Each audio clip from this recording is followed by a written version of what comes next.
Hi, my name's John. Today we'll be reading Abortion Extremism, Exposing Left's Moral Contradictions by David Limbaugh on Townhall, February 1st, 2019. It's horrifying that we are rapidly approaching the kind of culture that God ordered the Israelites to wipe out when He finally allowed them to enter the land He had promised them. A culture of rampant immorality, idolatry, and child sacrifice. For the longest time, the political left insisted that it was not pro-abortion but pro-choice, that it truly wanted to make abortion safe, legal, and rare. I never could grasp why liberals would care about making it rare if they didn't consider the unborn to be human lives. But that is a position they firmly held, obviously for political expediency. Their decision to cloak their true intentions in the euphemism of choice has always been a calculated strategy to sanitize their actual motives.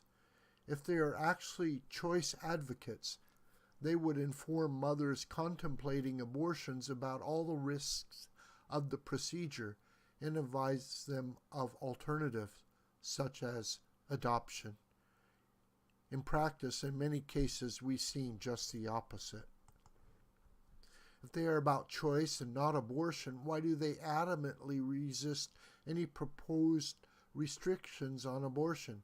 Why do they celebrate their legislative expansion of the right to abortion, as New York Governor Andrew Cuomo did in obscenely lighting One World Trade Center in ghoulish pink to commemorate his state's new law greenlighting abortion to the point of birth? Why do feminists proudly run around with t-shirts boasting of their abortions? Abortion can best be understood as a vital sacrament of their secular religion. Today, apparently feeling their oats because of President Trump's perceived unpopularity and a Democrats' strong showing in the midterm elections, they have started to be less circumspect about their true feelings and intentions. We've seen it with the Democrats' attempted removal of the words, "So help you God," from the House Natural Resources Committee's oath. Senator Kamala Harris embracing of Representative Alexandria Ocasio-Cortez's Green New Deal, and Harris's endorsement of universal Medicare, until the public blowback forced her to retreat. And we've seen it with these new state laws further liberalizing abortion. We've also seen it in the evolution of the left's argument on abortion. Liberals used to consider the unborn baby, at least prior to the point of viability, an unviable tissue mass, a clump of cells, and thus there was no moral question involved in the mother's exterminating it through an abortion procedure.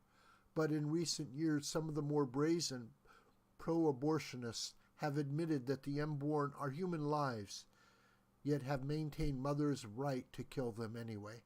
No more apologies, just more fist-shaking and rebellion. In some ways, Virginia's proposed legislation is worse than New York's. Virginia State Representative Kathy Tran's proposed bill would permit abortion even when a mother is in labor. When asked whether the mother could abort her child when it is obvious she is about to give birth when dilating, she admitted, "My bill would allow that, yes." Virginia Governor Ralph Northam's comments were even more abhorrent, confessing that the law would permit a baby's murder after it's born.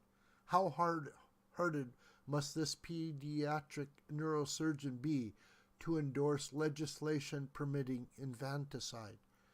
People with just a speck of moral fiber might have difficulty wrapping their minds around this. With these state abortion laws, we're not talking about someone committing a heinous act and then begging a court for leniency. We're witnessing a deliberative body making a conscious, premeditated decision to legalize murder. The radical abortionists who now hold sway in the Democratic Party are either paranoid about toxic males taking away women's freedom or part of a death cult because they refuse to cede even an inch of ground on abortion. From a biblical perspective, this seems nothing short of demonic. Pro-abortionists shrewdly couch their advocacy in the benign language of preserving mother's health.